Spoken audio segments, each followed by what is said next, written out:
Basura ka lang sa pamilyang ito, Wenera. Isang sampal ng katotohanan ang yumanig sa kanyang mundo habang hawak ang tahitahing pangarap. Habang siya'y nagtitiis sa gutom para sa asawa, si Adriano ay nagpapakasasa sa bisig ng iba. Ang pag-ibig na inakala niyang kanlungan ay naging mitya ng kanyang kamatayan o simula ng kanyang pagbangon. Kaya mo bang patawarin ang taong nagnakaw ng iyong dignidad at anak? Dapat na nating tapusin ang komedyang ito, Adriano. Hindi na kailangan ng pamilyang Velasco ang isang babaeng galing sa putikan. Masyado nang mahaba ang panahong iginugol natin sa pagpapanggap na bahagi siya ng ating antas. Ang boses ni Doña Celestina ay parang matalim na talim ng balisong na humihiwa sa katahimikan ng pasilyo, malamig at walang bahid ng pag-aalinlangan. Sa kabilang panig ng pinto, napatigil ang mga kamay ni Wenara. Hawak niya ang isang mamahaling telang seda, ang paboritong polo ni Adriano na may punit sa kanang balikat. Kanina pa siya nakaupo sa madilim na sulok, tinitiis ang hapdi ng kanyang mga mata at ang pangangatal ng kanyang mga daliri habang maingat na tinatahi ang insignia ng pamilya Velasco. Bawat tusok ng karayo may puno ng pagmamahal, bawat hibla ng sinulid ay simbolo ng kanyang katapatan sa asawa.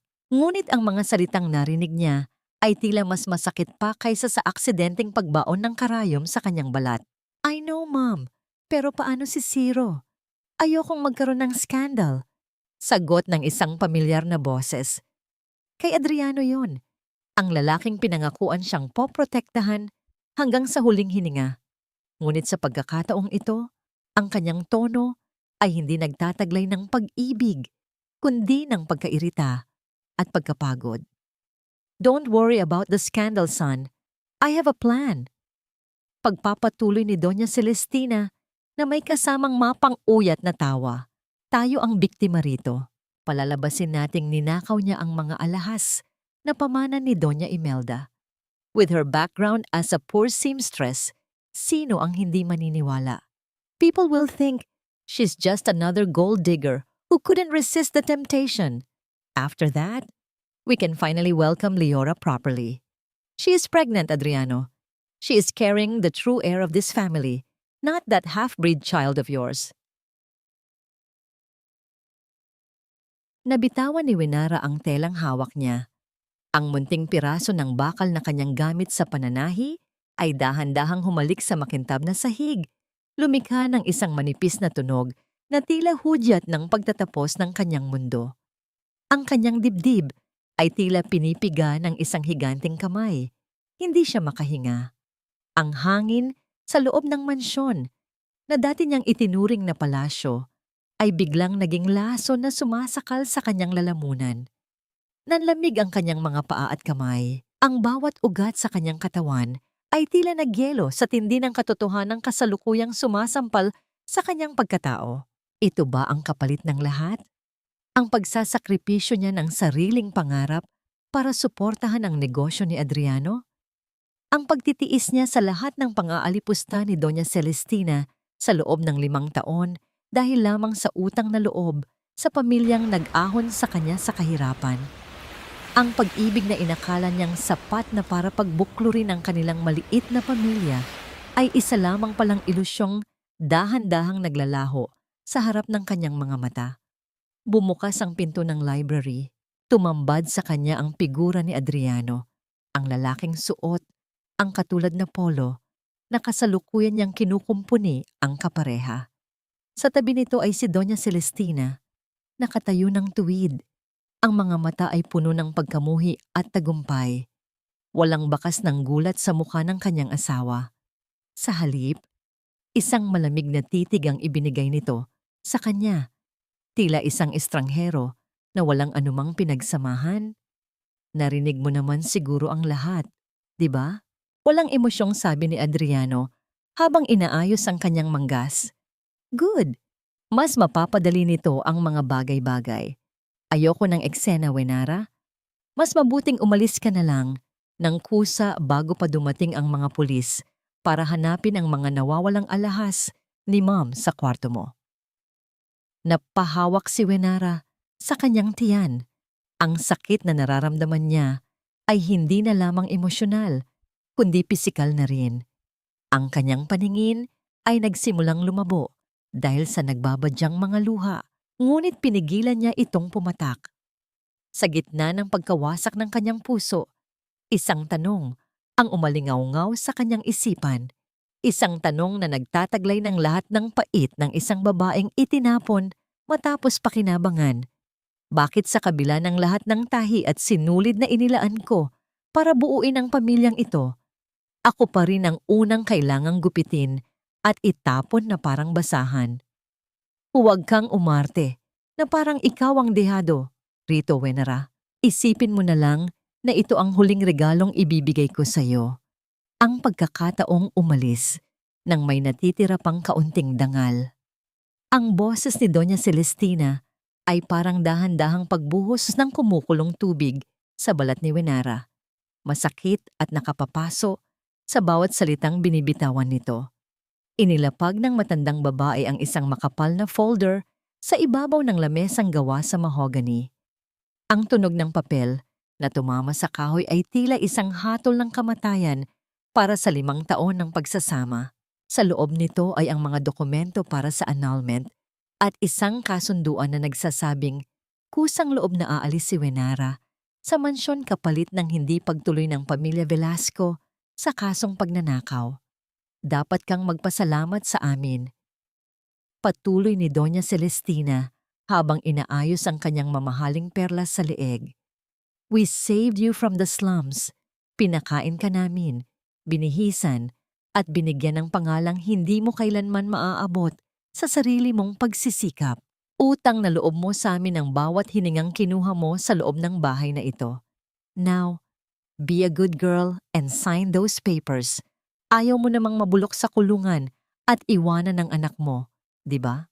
Tumingin si Wenara kay Adriano, naghahanap ng kahit katiting na anino ng lalaking pinangakuan siyang pakamahalin. Ngunit ang kanyang asawa ay nakatayo lamang sa malapit sa bintana, pinaglalaruan ang kanyang gintong relo at iniiwasan ng kanyang mga mata. Ang katahimikan ni Adriano ay mas masakit pa kaysa sa mga mura ng kanyang ina. Ito ay isang kumpirmasyon na wala na siyang kakampi sa silid na yon. Ang kanyang puso ay tila isang basong dahan-dahang nagkakabitak-bitak hanggang sa maging maliliit na piraso na bumabaon sa kanyang sariling laman. Adriano, please, isang salita lang. Sabihin mong hindi ito totoo. Ang pakiusap ni Wenara na halos hindi lumabas sa kanyang tuyot na lalamunan. Ang kanyang mga daliri ay nanginginig habang pilit na humahawak sa gilid ng lamesa upang hindi siya tuluyang matumba. Alam mong hindi ko magagawa ang ibinibintang niyo. I serve this family with everything I have. Pati ang sarili kong dignidad, ibinigay ko para sa inyo. Humarap si Adriano, ngunit ang kanyang mukha ay kasing tigas ng bato. Let's be realistic, Wenara. Hindi tayo magka-level. I tried to love you, really I did. Pero mahirap palang ituro sa isang ibon na galing sa putikan kung paano lumipad sa langit. Leora can give me the connections I need. She can give this family the status we deserve. Just sign the papers and let's end this gracefully. Huwag mo nang pahirapan ang sarili mo. Isang mapait na ngiti ang sumilay sa labi ni Wenara sa gitna ng kanyang pagluha. Ang bawat salita ni Adriano ay tila mga karayom na tumutusok sa kanyang mga alaala. Binubura ang bawat tawa at pangakong pinagsaluhan nila noon. Ang kanyang pagkatao ay muling minaliit, ginawang basura sa harap ng kapangyarihan at pera.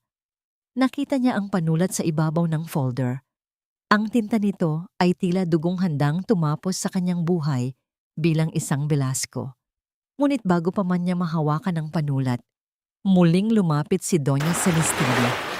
Ang kanyang mukha ay nasa harap na mismo ni Wenara, sapat na para maamoy ang kanyang mamahaling pabango na tila amoy ng isang libingan. Ang kanyang boses ay naging isang mapanganib na bulong na nagpatigil sa tibok ng puso ni Wenara. Huwag mong isipin na may pagpipilian ka pa. Sign it now.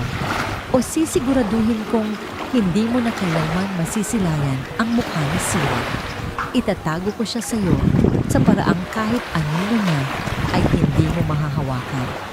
Iisagalas ko at hindi ko hahayaang lumaki siya sa piling ng isang magnanakaw at mampaslupang katulad mo. Napatitig si Winera sa kanyang biyanan. Ang takot ay dahan-dahang napalitan ng isang matinding hapdi sa kanyang dibdib. Ang banta kay Zero ay ang huling mitya na tumupok sa natitira niyang pag-asa. Tumingin siya sa pinto. Tila naririnig ang mahimbing na pagtulog ng kanyang anak sa kabilang silid. Walang kamalay-malay na ang kanyang ina ay kasalukuyang pinapatay ng buhay sa loob ng silid na ito. Kung pipirma siya, mawawala ang lahat ng kanyang karapatan. Ngunit kung hindi siya pipirma, paano niya malalabanan ang kapangyarihan ng mga taong handang pumatay ng dangal para lamang sa kanilang reputasyon? Ito ba ang itsura ng isang inosenteng asawa, Winera? O baka naman ito ang mukha ng isang ahas na matagal naming pinatuloy sa aming tahanan? Ang tinig ni Doña Celestina ay pumailan lang sa malawak na sala ng mansyon, kasing talim ng mga kristal na chandelier na nakasabit sa kisame. Sa gitna ng silid, nakatayo ang dalawang unipormadong pulis. Ang asul at pulang ilaw mula sa kanilang sasakyan sa labas ay humahalik sa mga dingding, nagbibigay ng isang nakapanlulumong kulay sa paligid. Ang mga kasambahay na dati ay yumuyuko sa paggalang kay Winera ay ngayon ay nakahanay sa gilid. Ang kanilang mga mata ay puno ng pagdududa at ang iba ay lihim na nagbubulungan. Ang hangin ay naging mabigat. Tila bawat hininga ni Winera ay ninanakaw ng mga mapanghusgang titig na nakatutok sa kanya. Officer, iyan ang bag na daladala niya kanina bago siya tangkaing umalis. Turo ni Leora. Nakatayo siya sa tabi ni Adriano.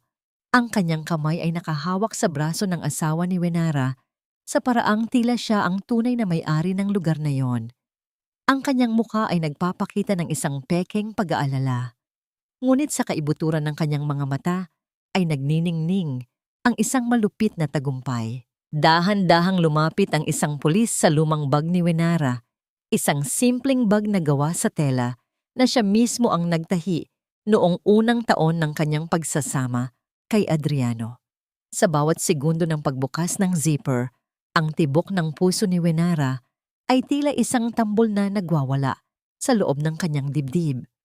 Ang kanyang mga kamay ay nakakuyom ng mahigpit sa kanyang laylayan.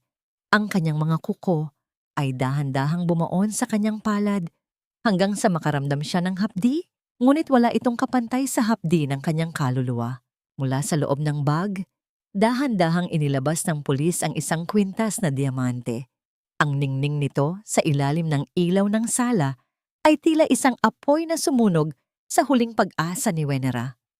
Ang bawat bato ay sumasalamin sa kanyang pagkawasak. Ang mga kasambahay ay sabay-sabay na kumuha ng malalim na hininga. Ang katahimikan ay napuno ng ingay ng kanilang mga bulungan na tila mga bubuyog na nanunukit sa kanyang pandinig. Hindi sa akin yan. Hindi ko alam kung paano napunta yan dyan. Ang mahinang sambit ni Winera. Ang kanyang boses ay nanginginig, halos maglaho sa tindi ng kawalan ng malay. Tumingin siya kay Adriano, naghahanap ng kahit isang sulyap ng pagtitiwala. Adriano, maniwala ka sa akin. Alam mong hindi ko kayang gawin ito. We've been together for 5 years. Please don't let them do this to me.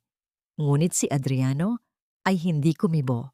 Sa halip na lumapit sa kanyang asawa, mas hinigpitan pa niya ang pagkakahawak sa kamay ni Leora. Ang kanyang mga mata ay puno ng pagkadismaya at galit. I thought I knew you, Winera. I thought you were different from the people you came from. Pero tama si Mom. Ang dugo ay hindi nagsisinungaling. Magnanakaw ka pa rin sa huli. Ang mga salitang yon ay tila isang malakas na tulak na nagpabagsak kay Winera sa malamig na sahig. Ang kanyang tuhod ay tumama sa marmol, ngunit hindi niya ito naramdaman. Ang tanging nararamdaman niya ay ang malamig na bakal na dahan-dahang pumulupot sa kanyang mga pulso. Ang tunog ng paglak ng posas ay tila huling hantungan ng kanyang dignidad. Habang dahan-dahan siyang itinatayo ng mga pulis, nakita ni Wenara ang isang maliit na bagay na nahulog mula sa kanyang bulsa.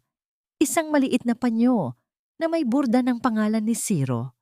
Iyon ang panyong ginagamit niya para punasan ang luha ng kanyang anak tuwing ito ay nasasaktan. Sa sandaling iyon, hindi ang sariling kaligtasan ang iniisip niya, kundi ang mukha ng kanyang anak na maaring hindi na niya muling mayakap. Lumingon siya sa huling pagkakataon bago siya ilabas ng mansyon. Nakita niya si Adriano na maingat na inaalalayan si Leora Paupo. Tila ba ito ang biktima sa sitwasyong ito? Ang imahe ng kanyang asawa na pinoprotektahan ng ibang babae habang siya ay kinakaladkad palayo ay naging isang malalim na sugat na hinding-hindi na maghihilom. Bakit ang pag-ibig na binuo ko sa loob ng maraming taon ay kasing daling gumuho sa ilalim ng isang kasinungalingang walang katotohanan, walang halaga, ang kalayaan, kung ang kapalit nito ay ang kaluluwa ng aking anak. Ang boses ni Wenara ay halos isang bulong na lamang, tuyot at puno ng pait, habang nakaupo siya sa loob ng malamig na opisina sa loob ng mansyon, bago siya tuluyang ilabas ng mga otoridad. Sa labas ng pinto, naririnig niya ang mahihinang hakbang ng mga tao, ngunit ang tanging ingay na nagpapatibok sa kanyang puso ay ang tawa ni Zero na nagmumula sa malayong bahagi ng hardin. Isang tawa na hindi alam na ang kanyang mundo ay malapit ng gumuho. Pumasok si Doña Celestina, dala ang isang panibagong dokumento. Walang bakas ng awa sa kanyang mukha, tanging ang tuyot ng ngiti ng isang manununggab na nakakuha na ng kanyang biktima. Ito ang huling pagkakataon mo, Wenara. Amuyin mo ang paligid. Ito ang huling beses na malalanghap mo ang bango ng yaman at seguridad. Kapag pinirmahan mo ito, mawawala ang lahat ng demanda. Hindi ka mabubulok sa kulungan. Pero kapalit niyon, ibibigay mo sa akin ang buong kustodya ni Zero. Aalis ka rito na parang isang anino na hindi kailanman nagkaroon ng pangalan sa pamilyang ito. Tumingin si Wenara sa panulat na nakalapag sa me. Ang bawat hibla ng kanyang pagkatao ay sumisigaw na lumaban, na huwag isuko ang kanyang anak sa kamay ng isang babaeng walang puso. Ngunit alam niya ang kabilang panig ng sugal. Kung pipiliin niyang lumaban sa korte, gagamitin ng mga Velasco ang kanilang pera at impluwensya para durugin siya. Lalaki si Zero na ang ina ay nasa likod ng mga rehas, may tatak ng isang magnanakaw. Ang kanyang sakripisyo ang tanging paraan upang mapanatiling malinis ang pangalan ng kanyang anak. Kahit ang kapalit ay ang unti-unti niyang pagkamatay sa puso nito. Pangako niyo sa akin, hindi niyo siya sasaktan. Aalagaan niyo siya nang higit pa sa pag-aalaga niyo sa sarili niyo. Ang pakiusap ni Wenara. Ang kanyang mga mata ay nananatiling nakatitig sa kawalan. Ang kanyang mga balikat ay nakasagsag sa bigat ng isang desisyong hindi kailanman dapat ginagawa ng isang ina. Don't worry, Wenara. He is a Velasco. We will treat him like a king. Something you can never do in your status. Sagot ni Doña Celestina habang pilit na kinukuha ang kamay ni Wenara para hawakan ang panulat. Dahan-dahang idinampi ni Wenara ang dulo ng panulat sa papel. Ang bawat guhit ng kanyang pirma ay tila isang hiwa ng kutsilyo sa kanyang sariling laman. Sa bawat titik na nabubuo, nararamdaman niya ang unti-unting pagkawala ng kanyang karapatan, ng kanyang pagiging ina, at ng kanyang kinabukasan. Nang matapos ang huling titik, ang kanyang mga kamay ay bumagsak sa kanyang kandungan. Walang lakas, tila mga patay na sanga ng isang punong binagyo. Dumating ang sandali ng pamamaalam. Sa gate ng mansyon, habang hinihintay ang sasakyan na magdadala sa kanya palayo, nakita ni Wenara si Zero sa bintana ng ikalawang palapag. Ang bata ay nakadikit ang mukha sa salamin. Ang kanyang maliliit na kamay ay pilit na kumakaway.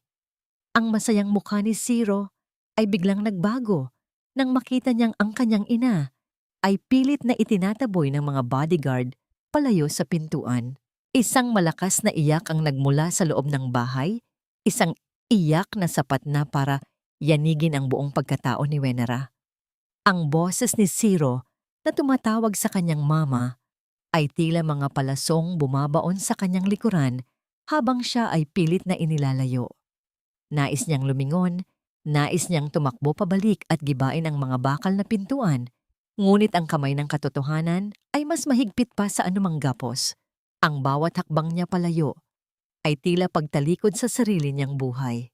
Ang langit ay nagsimulang magdilim, tila nakikiramay sa isang inang kakatapos pa lamang ilibing ang sariling kaligayahan para sa kaligtasan ng kanyang anak.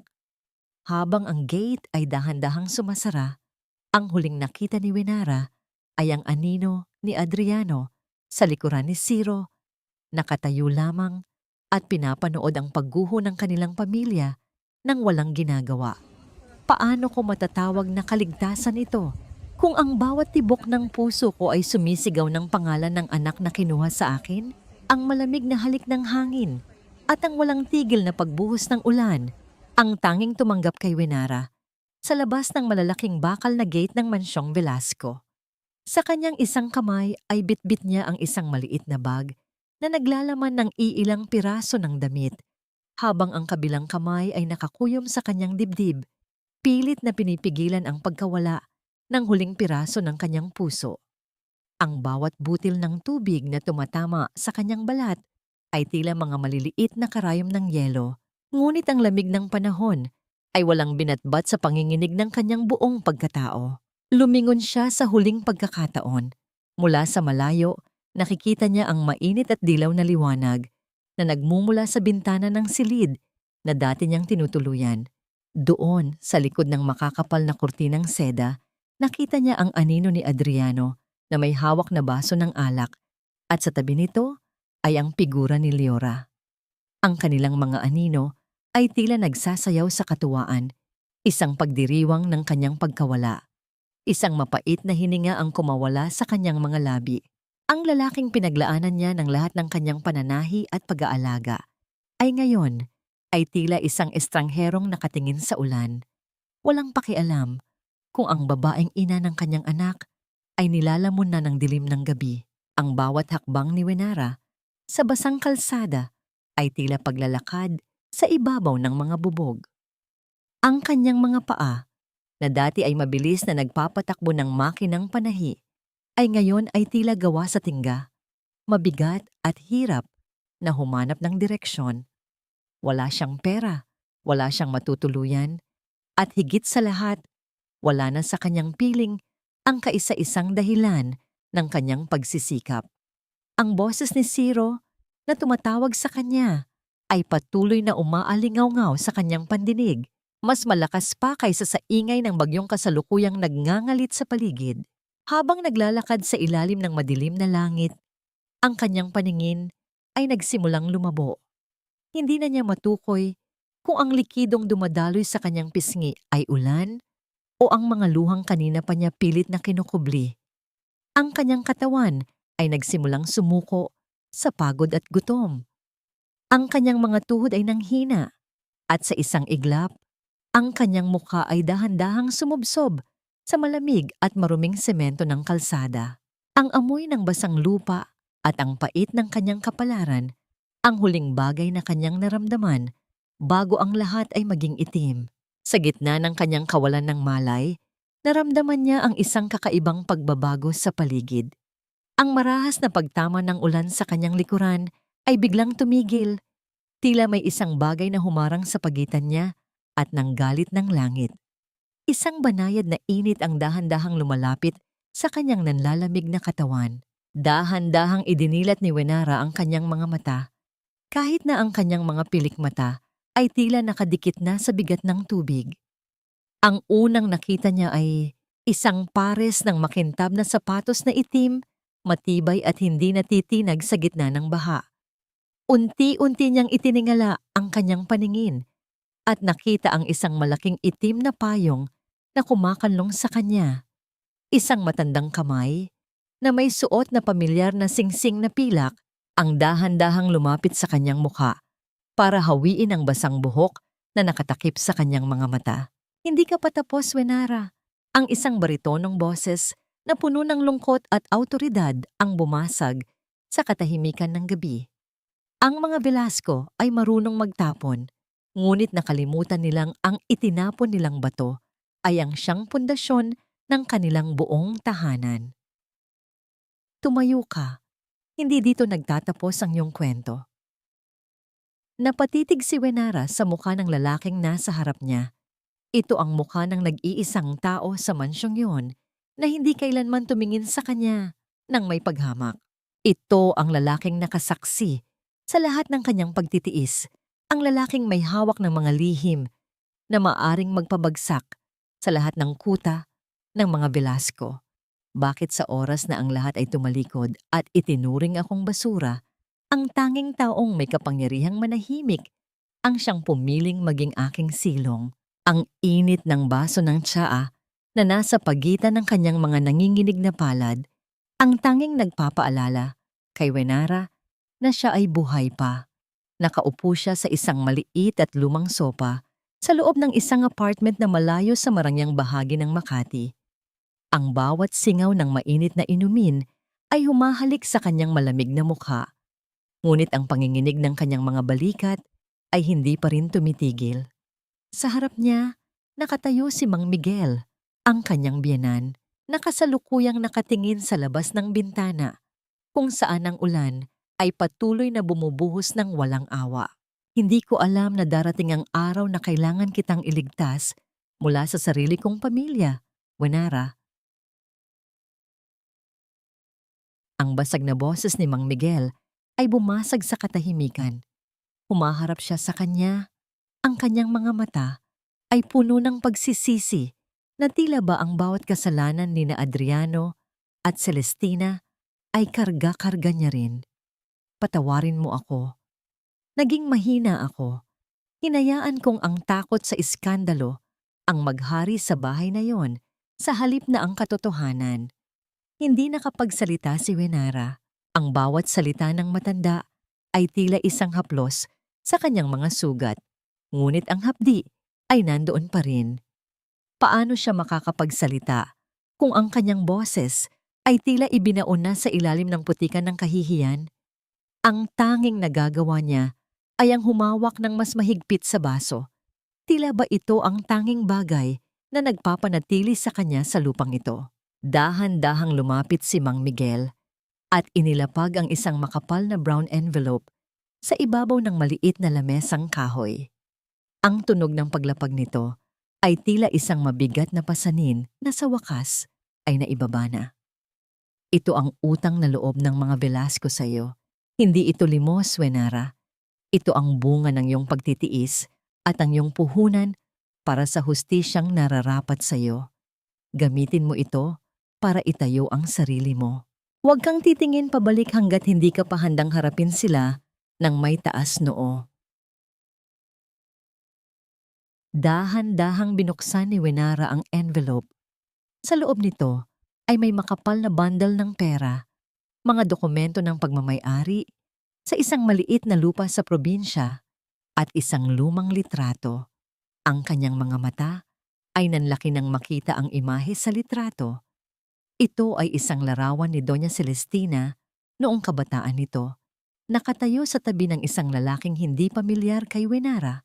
Ngunit ang paraan ng kanilang pagkakahawak sa isa't isa ay nagpapakita ng isang malalim na ugnayan na higit pa sa pagkakaibigan. Sino siya, Mang Miguel? Ang tanong ni Wenara. Ang kanyang boses ay sa wakas ay nakawala sa kanyang lalamunan, bagaman ito ay aus at mahina. Isang mapait na ngiti ang sumilay sa labi ng matanda. Iyan ang lihim na nagpapatakbo sa galit ni Celestina sa mga mahihirap. Iyan ang dahilan kung bakit takot na takot siyang madungisan ang pangalang Velasco. Itabi mo yan. Dadating ang panahon na ang papel na yan ay magiging mas matalas pa kaysa sa anumang kutsilyo. Tumayo si Mang Miguel at dahan-dahang tinapik ang balikat ni Wenara. Dito ka muna. Ligtas ka rito. Ang apartment na ito ay sa pangalan ng isang kaibigan. Hindi nila ito matutunton. Matulog ka na, anak. Bukas, pagising mo, Hindi ka na ang biktima. Ikaw na ang arkitekto ng iyong sariling pagbangon. Nang umalis si Mang Miguel, nanatiling nakatitig si Wenara sa litrato ni Celestina. Ang katahimikan ng gabi ay napuno ng mahinang bulong ng ulan sa labas. Ngunit sa loob ng puso ni Wenara, may isang bagong apoy na nagsisimulang magliyab. Ang takot ay dahan-dahang natutunaw, napapalitan ng isang malamig at matibay na determinasyon. Hinawakan niya ang litrato ng mahigpit. Ang kanyang mga kuko ay dahan-dahang bumaon sa gilid ng papel. Bakit ang isang babaeng nagnanais ng kalinisan ay may itinatagong dumi sa kanyang nakaraan? At paano ko gagamitin ang duming ito para linisin ang sarili kong pangalan? Ang sikat ng araw ay pilit na sumisilip sa pagitan ng mga luma at kupas na kurtina ng maliit na apartment, nagbibigay ng isang maputlang liwanag sa silid na kinalalagyan ni Wenera. Sa kanyang paggising, hindi na ang amoy ng mamahaling pabango ni Adriano o ang malamig na awtoridad ni Doña Celestina ang sumalubong sa kanya. Sa halip, ang amoy ng bagong saing na kanin at ang ingay ng mga batang naglalaro sa kalsada ang pumuno sa kanyang pandinig. Ang bawat tibok ng kanyang puso ay tila may kasamang kakaibang bigat, ngunit hindi na ito ang bigat ng takot, kundi ang bigat ng isang bagong simula na kailangan niyang pasanin. Bumangon siya at lumapit sa maliit na mesa kung saan nakapatong ang kanyang makinang panahi. Isang lumang makina na hiniram niya sa kanyang bagong kapitbahay na si Aling Rosa. Hinaplos ni Wenara ang malamig na bakal nito. Ang bawat gasgas sa ibabaw ng makina ay tila mga peklat ng karanasan, mga sugat na katulad ng sa kanya, na pilit na nagpapatuloy sa kabila ng kalumaan. Sa loob ng 5 taon, ang kanyang mga kamay ay ginamit para pagandahin ang imahe ng mga taong kalaunan ay dudurog sa kanya. Ngunit sa araw na ito, ang bawat ikot ng gulong at bawat pagtusok ng karayom ay para na sa kanyang sarili. Hija, kumain ka muna. Hindi ka makakapagtahi kung ang tiyan mo ay kasing tuyot ng iyong mga mata. Ang malamig na boses ni Aling Rosa ay bumasag sa kanyang malalim na pag-iisip. Ang matanda ay pumasok dala ang isang platong may lamang tinapa at sinangag. Si Aling Rosa ang unang taong kumausap sa kanya sa eskinita nang walang halong pag-aalinlangan o panghuhusga. Sa mundong ito ng mga maralita, tila mas madaling mahanap ang tunay na pagkalinga kaysa sa loob ng mga pader na ginto. Salamat po, Aling Rosa. Hindi ko lang po mapigilang mag-isip. Pakiramdam ko, nagsisimula ako sa gitna ng isang malaking kawalan. Sagot ni Wenara habang dahan-dahang tinatanggap ang pagkain. Ang kanyang boses ay mas matatag na ngayon, bagaman meron pa ring pait na nananatili sa bawat titik. Ang kawalan ay ang pinakamagandang pundasyon, Wenara. Dahil kapag wala ka ng kahit ano, wala ka na ring kailangang katakutan na mawala. Payo ng matanda habang pinagmamasdan ang mga tahi ni Wenara sa isang lumang piraso ng tela. May ginto sa iyong mga daliri, Hija. Huwag mong hayaang ang putik ng nakaraan ang magpabulag sa iyo sa kinang ng iyong talento. Kuwiyan na mo. Nang makaalis si Aling Rosa, hinarap ni Wenara ang salamin. Pinagmasdan niya ang kanyang sarili, ang mga matang puno ng puyat, ang labi na nakalimutan na kung paano ngumiti, at ang mga balikat na tila pasan ang buong mundo. Kinuha niya ang isang gunting at walang pag-aalinlangang pinutol ang isang hibla ng kanyang buhok na nakaharang sa kanyang paningin. Sa bawat gupit, tila may isang bahagi ng martir na Wenara ang dahan-dahang nalalaglag sa sahig. Nangako siya sa kanyang sarili, hindi na muling dadaloy ang luha para sa isang lalaking piniling maging bulag. At hindi na muling yuyuko ang kanyang ulo sa isang pamilyang itinuring siyang basura. Sa gitna ng kanyang pagtatrabaho, isang mahinang katok sa pinto ang bumasag sa ritmo ng kanyang makina. Ang katok na yon ay tila may kasamang pagmamadali at kaba. Nang buksan ni Wenara ang pinto, tumambad sa kanya ang isang babaeng nakasuot ng malaking salamin sa mata at balabal, tila pilit na itinatago ang kanyang pagkakakilanlan. Ang babae ay may hawak na isang mamahaling designer dress na punit-punit ang laylayan at may mantsa ng pulang alak. Narinig ko, ikaw ang pinakamagaling dito. Sabi nila, kaya mong buhayin ang kahit anong tela. Ang boses ng babae ay nanginginig. Kailangan ko itong maayos. Bago ang party bukas ng gabi, buhay ko ang nakataya rito. Please help me. Tiningnan ni Wenara ang tela. Isang silk organza na kasing nipis ng hininga, ngunit kasing tibay ng pangarap. Isang pamilyar na disenyo. Ito ay isang gawa mula sa koleksyon na kinabibilangan din ng mga damit ni Leora.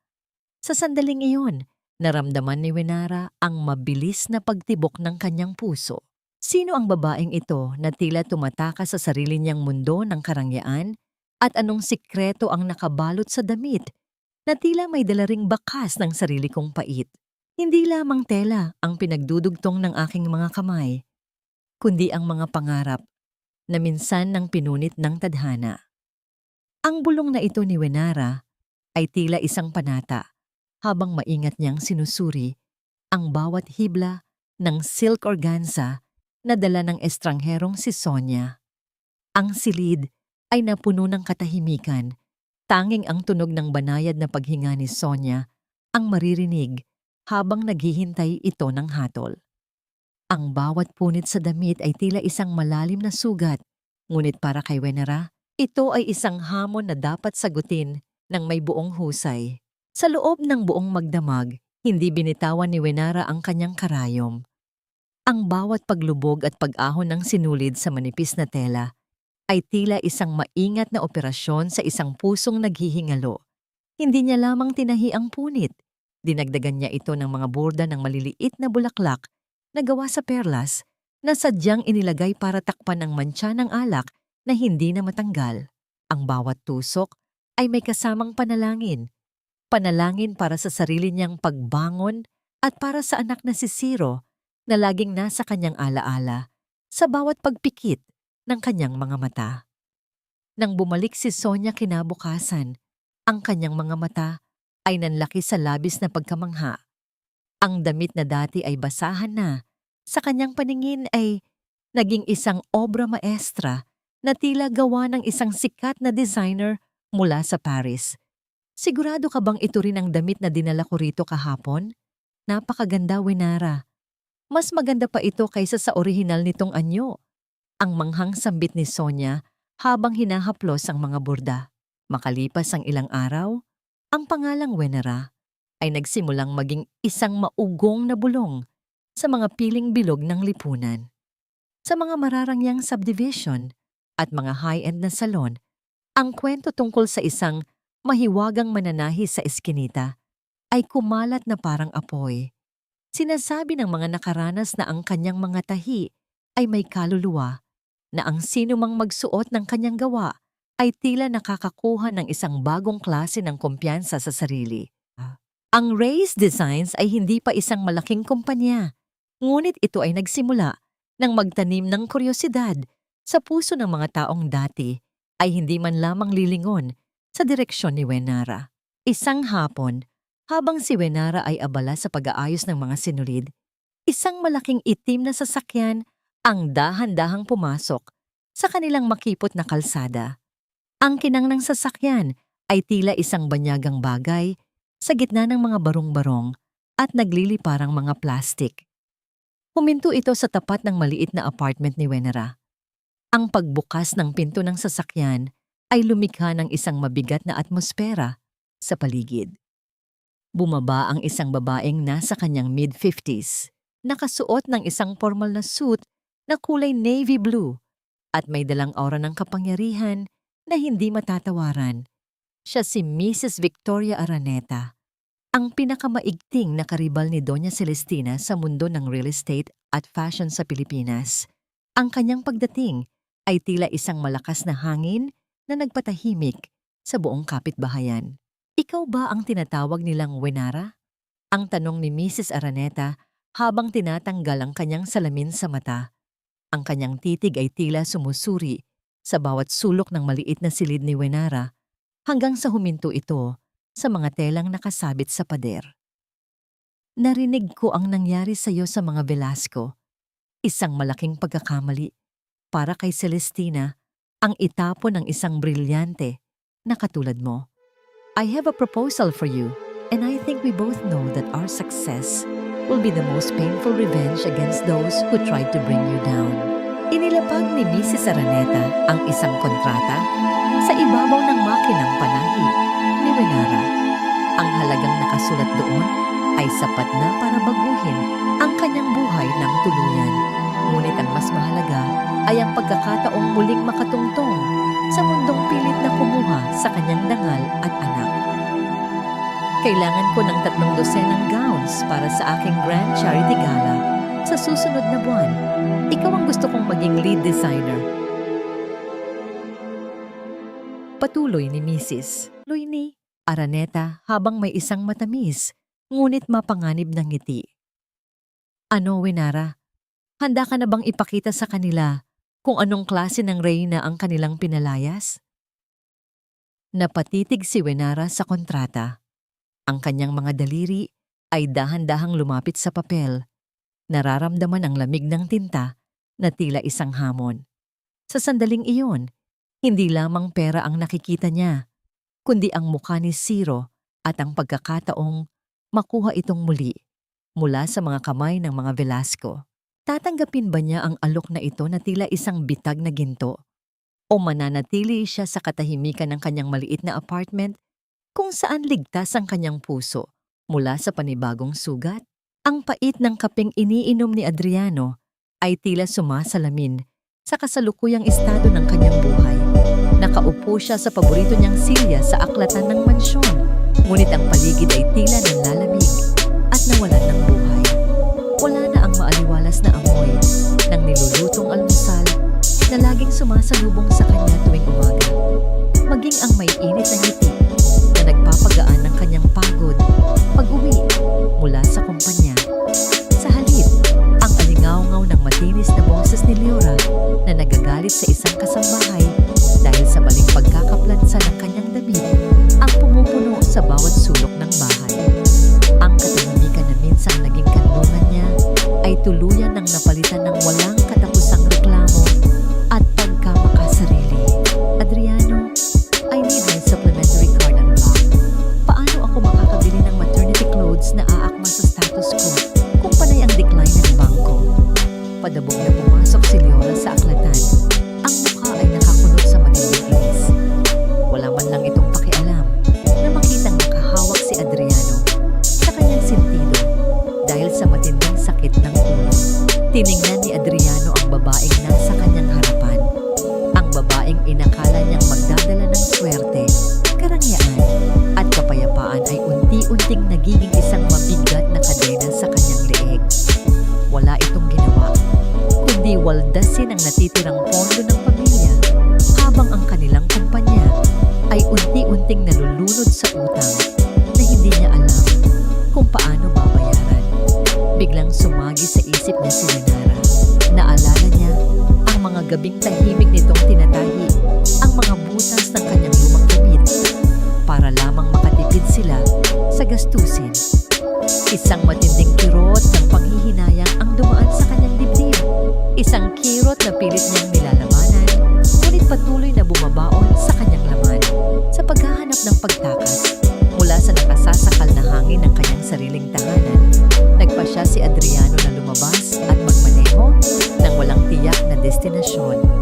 Ang bigat ng kanyang dibdib ay tila pumipigil sa kanyang paghinga habang pinagmamasdan ang mga nagmamadaling tao sa kalsada. Nang huminto ang kanyang sasakyan dahil sa siksikan ng trapiko sa isang komersyal na distrito, ang kanyang paningin ay nahagip ng isang pamilyar na bulto sa labas ng isang tindahan ng mga mamahaling tela, si Wenara. Ngunit hindi ito ang babaeng nakayuko, umiiyak at nagmamakaawa sa ilalim ng ulan noong gabing palayasin nila ito. Ang babaeng nakatayo sa labas ng tindahan ay nakasuot ng isang simpleng ngunit napaka-eleganteng bestida na sumusunod sa kurba ng kanyang katawan na nagpapalitaw sa kanyang natural na ganda. Ang kanyang buhok ay maayos na nakalugay at nahahawi ng banayad na hangin. Ngunit ang mas nagpatigil sa tibok ng puso ni Adriano ay ang ngiti sa mga labi nito. Isang ngiting napakatagal na niyang hindi nakita. Isang ngiting malaya, payapa at puno ng buhay na kailanman ay hindi niya nagawang ibigay rito sa huling taon ng kanilang pagsasama at hindi siya nag-iisa. Isang matangkad na lalaki, may maaliwalas na mukha at suot na formal na polo, ang dahan-dahang lumapit kay Wenara. Kinuha ng lalaki ang mabibigat na paper bag mula sa mga kamay ni Wenara at sinuklian ito ng kanyang dating asawa ng isang tawa na tila musika sa pandinig. Nakita ni Adriano kung paano maingat na inalalayan ng lalaki si Wenara sa pag-akyat sa bangketa upang hindi ito matisod. Isang simpleng kilos ng pag-aalaga na biglang nagpagising sa natutulog na selos ni Adriano.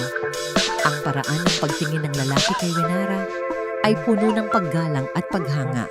Mga bagay na ipinagkait niya noon sa sarili niyang asawa. Mahigpit niyang nakuyom ang manibela ng kanyang sasakyan hanggang sa mamuti ang kanyang mga knuckles. Parang may isang malaking tipak ng bato ang dumagan sa kanyang lalamunan. Pinipigilan siyang lumunok.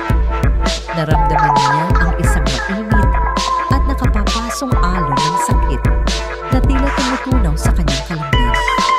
Ang babaeng itinuring nilang basura at tinapakan ng paulit-ulit ngayon ay isang mamahaling hiyas na maingat na inaalagaan at pinahahalagahan ng ibang tao. Nais niyang bumaba, nais niyang sigawan ang lalaking iyon na lumayo.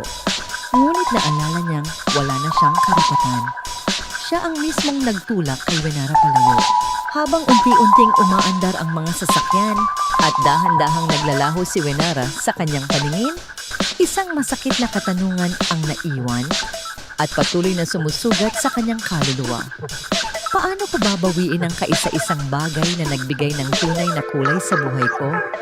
Kung ngayon ay nakikita ko siyang masaya ng kumikinang sa kalangitan ng iba.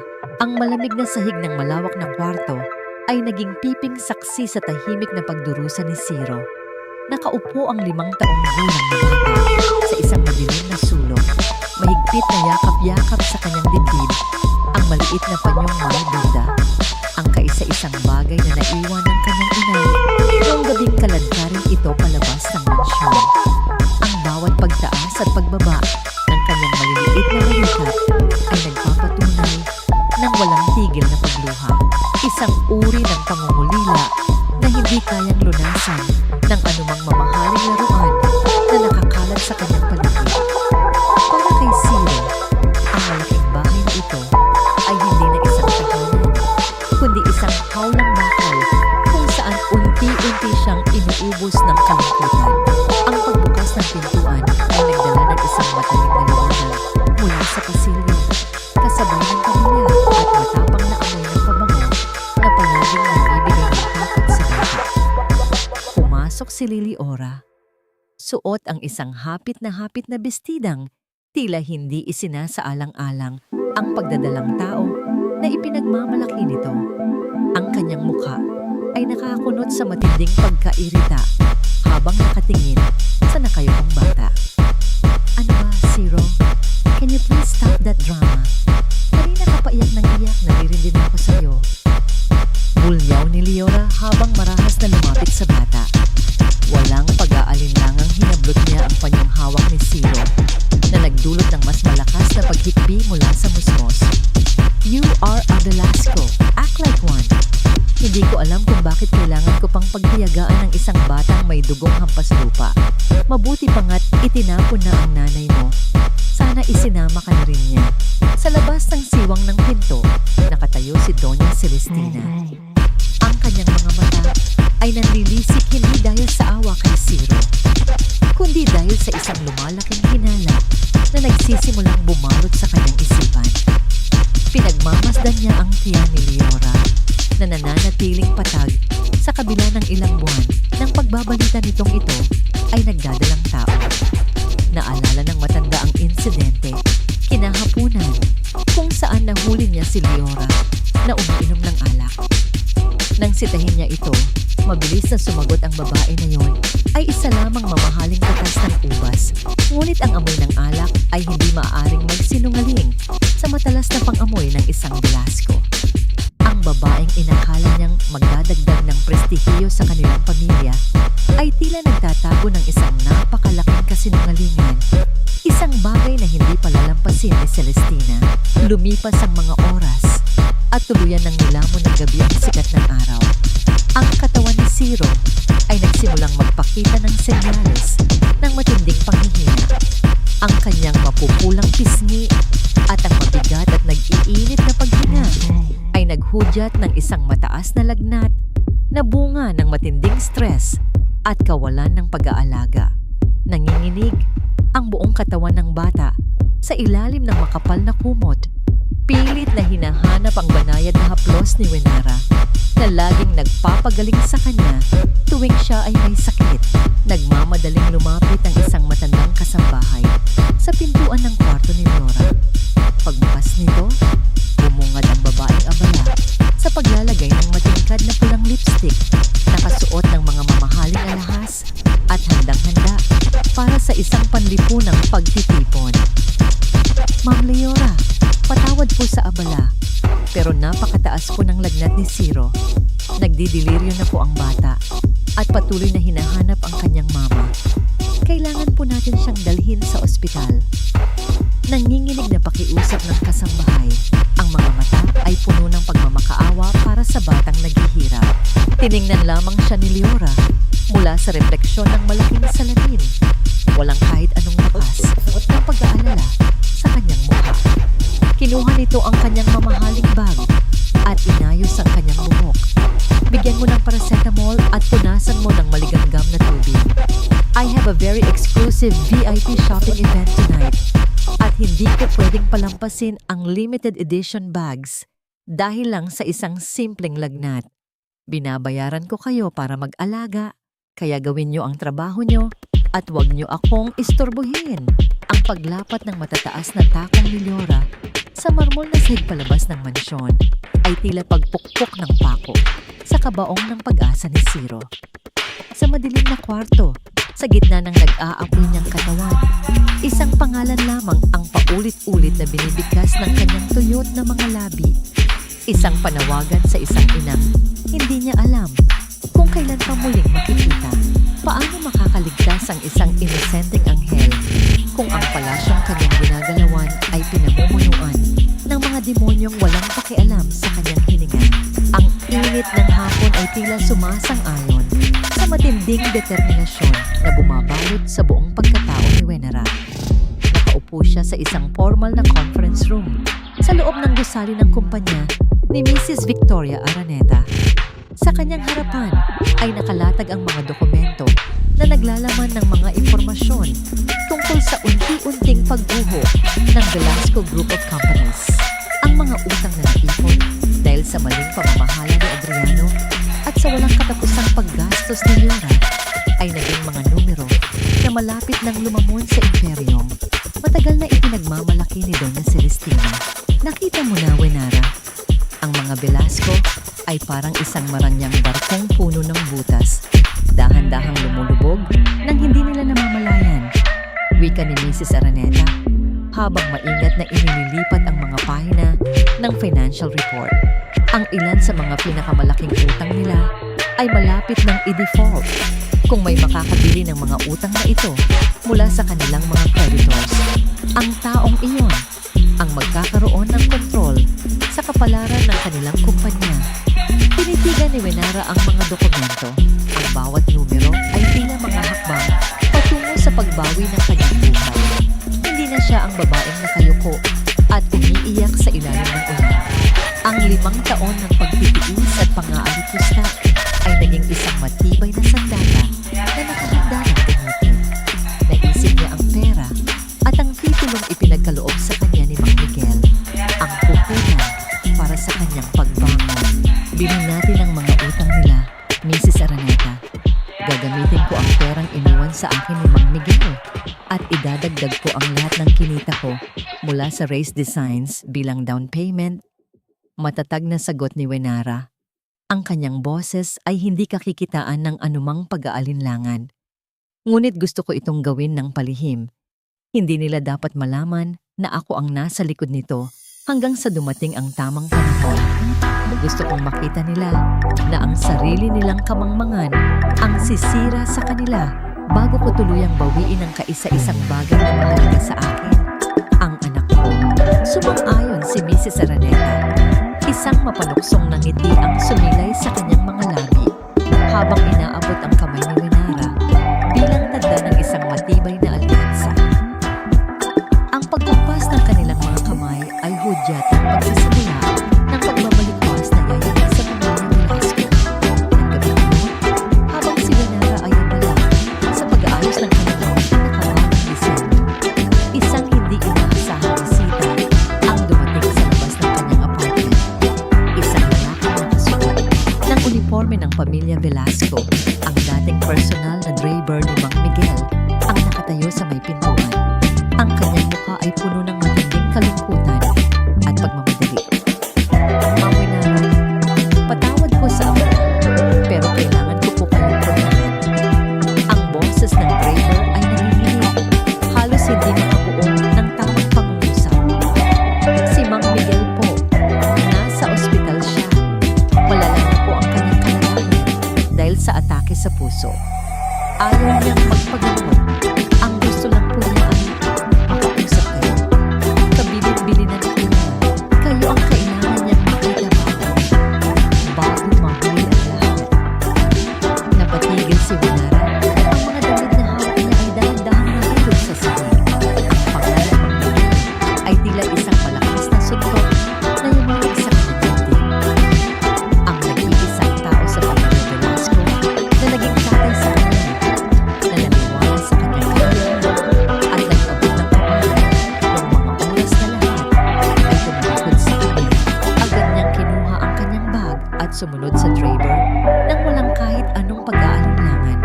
Ang kanyang puso ay naninikip sa matinding kaba habang ang sasakyan ay mabilis na bumabagtas sa madilim na kalsada patungo sa ospital. Isang paulit-ulit na panalangin ang binibigkas ng kanyang isipan.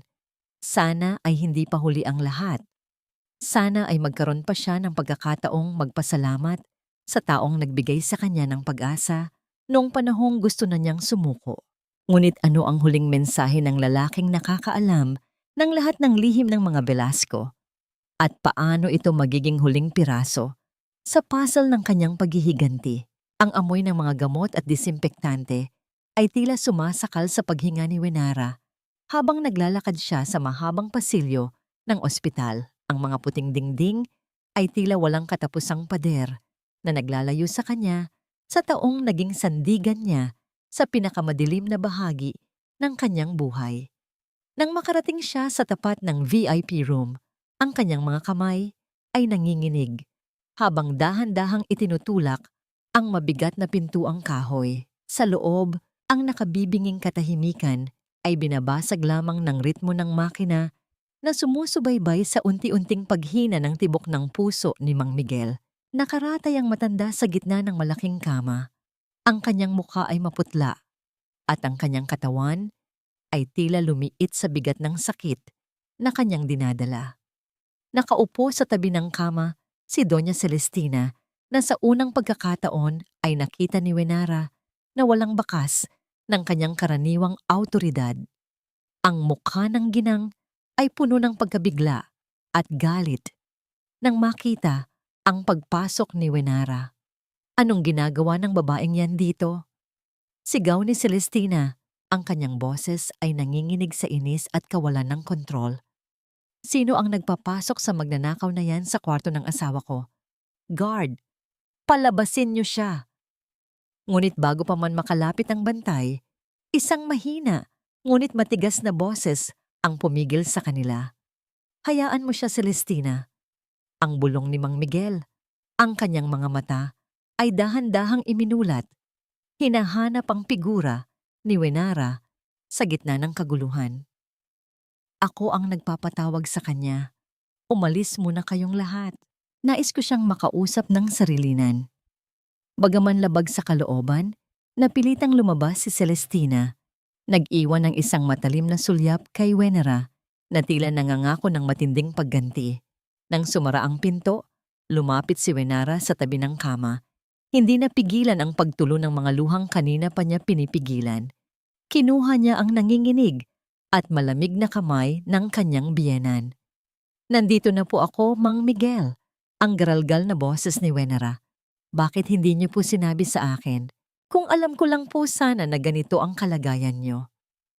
Isang mapait, ngunit payapang ngiti ang sumilay sa mga labi ng matanda. "Ang oras ko ay matagal nang nakatakda, Wenera. Ngunit bago ako tuluyang magpahinga, kailangan kong siguraduhin na ang mga pagkakamaling sinimulan ng aking asawa at anak ay matatapos sa aking paglisan." Sa tulong ng nanginginig na mga daliri, itinuro ni Mang Miguel ang isang maliit na sobre na nakapatong sa mesa sa gilid ng kama. Kinuha ito ni Wenera. Sa loob ay may isang formal na dokumento, isang testamento na may selyo ng notaryo. "Ang aking personal na bahagi ng pamilya. Ang 40% ng shares ng Velasco Group of Companies ay inilipat ko na sa ilalim ng pangalang Wenera Reyes." Patuloy ni Mang Miguel, ang bawat salita ay may kasamang malalim na paghinga na tila umiiksi bawat segundo. "Iyan ang sandatang kailangan mo. Hawak mo na ang kanilang kinabukasan. Iligtas mo si Ciro, Wenera. Iligtas mo ang aking apo mula sa lason ng aming pangalan." Hindi makapaniwala si Wenera sa kanyang narinig. Ang papel na hawak niya ay hindi lamang piraso ng papel. Ito ay ang buong kaharian ng mga Velasco, inilagay sa kanyang mga kamay ng nag-iisang taong tunay na nakakita sa kanyang halaga. Bago pa man siya makapagsalita, ang hawak ni Mang Miguel sa kanyang kamay ay unti-unting lumuwag. Ang ritmo ng makina sa tabi ng kama ay naging isang diretsong linya, isang nakabibinging tunog na naghudyat ng pagkawala ng kanyang kaisa-isang kakampi. Ilang araw ang lumipas. Sa isang pribadong sementeryo kung saan inihimlay ang mga elitista ng lipunan, isinagawa ang libing ni Mang Miguel. Ang langit ay madilim at ang ulan ay banayad na bumabagsak sa mga payong na itim ng mga nakikiramay. Hindi pinayagan si Wenera na lumapit sa hukay. Nakatayo lamang siya sa malayo, sa lilim ng isang malaking puno, nakasuot ng itim na bestida at isang malaking sombrero na nagkukubli sa kanyang mukha. Pinagmamasdan niya si Adriano na tahimik na umiiyak, si Celestina na nakasandal sa isang kamag-anak, at si Leora na patuloy na umaarte na tila nalulungkot. Wala doon si Ciro. Itinago nila ang bata mula sa lahat ng kaguluhan. Habang inilalapag ang kabaong, lumapit ang punong abogado ng mga Velasco sa harap ng nagkakatipong pamilya. Ang kanyang mukha ay seryoso at may dalang isang mahalagang balita. Bago tayo tuluyang magpaalam kay Don Miguel, may isang mahalagang anunsyo na iniwan ang matanda sa kanyang huling testamento. Panimula ng abogado, hawak ang isang kopya ng dokumento. Ang 40% ng shares ng Velasco Group of Companies, ang controlling stake na nagdedetermina sa direksyon ng buong negosyo, ay opisyal nang nai-transfer sa isang individual. Ang kumpanya ngayon ay hindi na pag-aari ng mga Velasco ng buo. Nagkagulo ang mga taong naroroon. Napatayo si Celestina. Ang kanyang mukha ay namumutla sa matinding gulat at galit. "Ano ang ibig mong sabihin? Kanino niya ibinigay ang kumpanya namin?" Ang abogado ay huminga ng malalim at nagpatuloy. "Ang bagong may-ari ng pinakamalaking bahagi ng shares ay nakapangalan sa isang WR. Ang individual na ito ngayon ang may kapangyarihan sa lahat ng inyong ari-arian at operasyon ng kumpanya." Mula sa kanyang kinatatayuan sa ilalim ng puno, tahimik na tumalikod si Wenera. Ang ulan ay hindi na nakakaramdam ng lamig sa kanyang balat. Ang bawat hakbang niya palayo sa sementeryo ay hakbang patungo sa panibagong bukas. Paano haharapin ng pamilyang nagtapon sa akin bilang basura ang katotohanang Ang kanilang buong kaharian ay nasa ilalim na ng kontrol ng nag-iisang reyna na kanilang inalipusta. Ang malamig na hangin mula sa air conditioner ng malawak na boardroom ay hindi sapat para palamigin ang nag-iinit na atmosfera sa loob. Nakaupo si Adriano sa dulo ng mahabang lamesa. Ang kanyang mga kamay ay mahigpit na nakakuyom. Ang mga mata ay puno ng pagkabigo at takot. Sa kanyang kanan ay nakaupo si Doña Celestina. Ang kanyang mukha ay pilit na nananatiling matatag. Ngunit ang nanginginig na hawak sa kanyang mamahaling tasa ng kape ay nagbubunyag ng kanyang tunay na nararamdaman. Sa kanyang kaliwa ay si Leora, na panay ang pag-ayos sa kanyang buhok at pagtingin sa kanyang telepono. Tila walang pakialam sa nagbabadyang pagguho ng kumpanya. Kailangan nating malaman kung sino ang WR na ito. Sigaw ni Celestina. Ang kanyang boses ay tila basag na salamin na nagpadagundong sa silid. Hindi pwedeng basta na lamang kunin ng isang estranghero ang 40% ng ating kumpanya. This is our legacy, Adriano. Gumawa ka ng paraan. Ginagawa ko na ang lahat, ma'am. Sagot ni Adriano. Ang kanyang tono ay puno ng pagkapagod. Pero ang mga abogado ay ayaw magbigay ng anumang detalye. Sila ang may hawak ng mga dokumento at kung sino man itong WR, hawak niya rin ang mga utang na malapit na nating i-default. Kung hindi siya papayag na i-restructure ang utang natin, bankrupt tayo bukas. Sa kalagitnaan ng kanilang pagtatalo, ang malaking double doors ng boardroom ay dahan-dahang bumukas. Ang tunog ng mga matataas na takong na tumatama sa makintab na sahig ay tila mga hakbang ng kapalaran na matagal na nilang pilit na iniiwasan. Pumasok ang isang babae, nakasuot ng isang napaka-eleganteng suit na kulay itim na may mga detalyeng ginto na nagpapakita ng isang mataas na antas ng kapangyarihan at estilo. Ang kanyang buhok ay maayos na nakatali at ang kanyang mga mata ay naglalabas ng isang malamig at hindi natitinag na kumpiyansa. Ang lahat ng tao sa silid ay napigil ang paghinga. Ang tasa ng kape ni Doña Celestina ay dumulas mula sa kanyang mga nanginginig na daliri. Ang maiinit na likido ay kumalat sa kanyang mamahaling palda, ngunit hindi niya ito pinansin. Napatayo si Adriano. Ang kanyang upuan ay marahas na naisod pa atras. Ang kanyang bibig ay bahagyang nakabuka. Hindi makapaniwala sa nakikita ng kanyang sariling mga mata. Wenara. Ang mahinang sambit ni Adriano, ang kanyang boses ay tila naubusan ng hangin. Isang matalim at walang emosyong namangiti ang sumilay sa mga labi ni Wenara. Lumapit siya sa bakanteng upuan sa kabilang dulo ng lamesa, ang upuang inilaan para sa may pinakamalaking kapangyarihan sa kumpanya. Dahan-dahan niyang inilapag ang isang makapal na folder sa ibabaw ng lamesa. Ang mga dokumento sa loob nito ay sapat na para burahin ang apelyidong Velasco sa mapa ng negosyo. Magandang umaga sa inyong lahat. Ang boses ni Wenara ay malinaw, puno ng awtoridad na hindi kailanman nila narinig sa loob ng 5 taong pananatili niya sa kanilang mansyon. Para sa mga nagtatanong kung sino ang may-ari ng controlling shares ng Velasco Group of Companies at ang nag-iisang nakabili ng lahat ng inyong utang. Ako si Wenara Reyes. Ako ang WR na magdedesisyon kung patuloy pa kayong hihinga bukas. Ang katahimikan sa boardroom ay naging nakabibingi. Si Leora ay napatayo. Ang kanyang mukha ay namumula sa galit at pagkalito. This is impossible. Isang basurera at magnanakaw, naging bilyonaryo overnight? Siguradong nanloko ka. Anong mahika ang ginawa mo kay Mang Miguel para makuha ang mga shares na ito? Tumingin si Wenara kay Leora. Ang kanyang mga mata ay kasing lamig ng yelo. Ang mahikang ginamit ko, Leora, ay ang tinatawag na katotohanan. Isang bagay na matagal mo nang tinatago. Mula sa folder, inilabas ni Wenara ang isang patong ng mga papeles at maingat na inilagay sa gitna ng lamesa. Ito ay ang mga bank statements at audit reports ng huling 6 na buwan. Ipinapakita rito na ang malaking pondo ng kumpanya ay unti-unting inililipat sa mga offshore accounts na nakapangalan kay Liora Santillan. Hindi naghirap ang kumpanyang ito dahil sa maling desisyon ni Adriano. Naghirap kayo dahil ang mismong ahas na pinatuloy ninyo sa inyong mansyon ang sumipsip sa inyong dugo.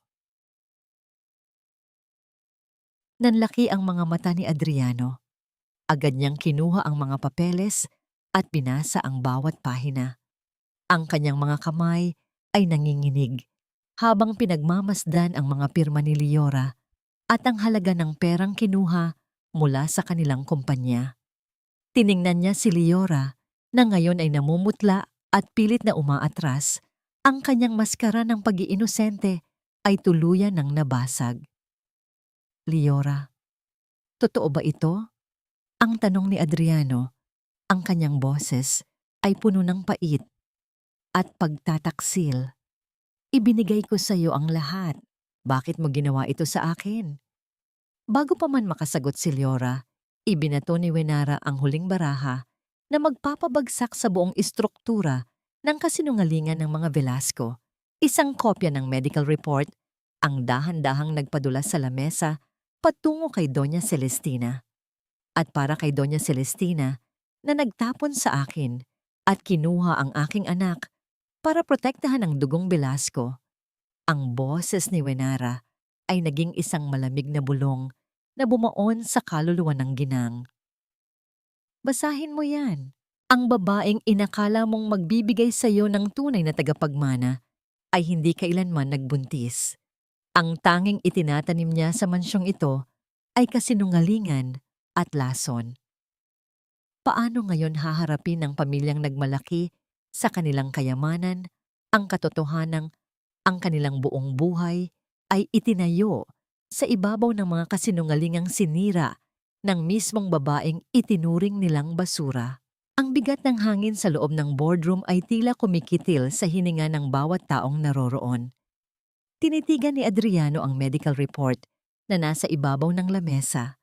Ang bawat salita at pirma ng doktor doon ay tila mga punyal na sabay-sabay na bumaon sa kanyang dibdib. Pinupunit ang huling hibla ng kanyang pagkalalaki at pagmamalaki. Wala siyang tunay na anak kay Liora. Wala siyang mayamang tagapagmana. Ang lahat ng sakripisyong ginawa niya, maging ang pagtatapon niya sa nag-iisang babaeng minahal siya ng wagas, ay para lamang sa isang malaking ilusyon. Ngunit hindi pa tapos si Wenara. Habang nanlalamig ang buong pagkatao ni Adriano, dahan-dahang inilabas ni Wenara ang huling piraso ng ebidensya na matagal niyang iningatan, isang sinumpaang salaysay mula sa dating hepe ng mga kasambahay na nakonsensya at umalis sa mansyon.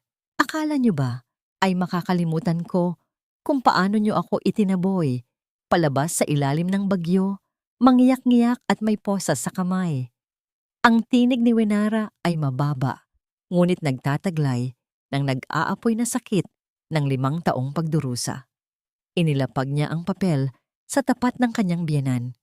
Ipinapakita sa dokumentong ito kung paano binayaran ni Doña Celestina ang mga tauhan para itanim ang mamahaling alahas sa aking bag sa tulong ni Liora. Isang planong nilikha ninyo habang ako ay nagtitiis sa kadiliman, tinatahi ang mga damit mo, Adriano, upang mapanatiling malinis ang iyong pangalan. Pinihit ni Adriano ang kanyang ulo patungo sa kanyang ina at sa babaeng pinili niya. Ang kanyang mga mata ay nag-aapoy sa matinding galit, pagtataksil, at umaapaw na pagsisisi. Ang kanyang mga kamay ay mahigpit na nakahawak sa gilid ng lamesa. Ang kanyang mga braso ay nanginginig sa pilit na pagpipigil na huwag manakit ng pisikal. Ma'am, totoo ba ito? Kayo ang nag-utos na ikulong siya? Mabilis siyang lumingon kay Liora. Ang boses ay tuluyan ng nabasag. At ikaw, itinapon ko ang babaeng nag-alay ng buhay niya para sa akin, para lang sa isang ahas na ninanakawan at niloloko ang pamilya ko. Nawala ang maamong maskara sa mukha ni Liora. Isang mapaklang na ngiti ang sumilay sa kanyang mga labi habang dahan-dahang umaatras. Ang kanyang mga mata ay naging mabangis. Huwag kang magmalinis, Adriano.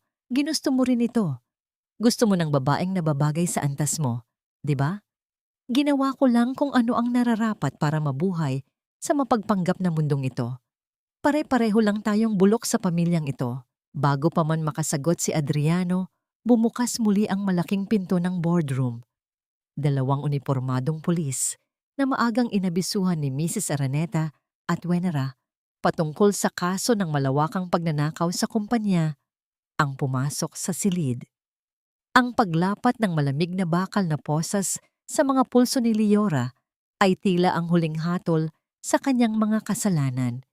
Pilit siyang nagpupumiglas, ang kanyang matatalim at malulutong na sumpa ay patuloy na bumubuhos habang kinakaladkad siya palabas ng silid ng mga otoridad.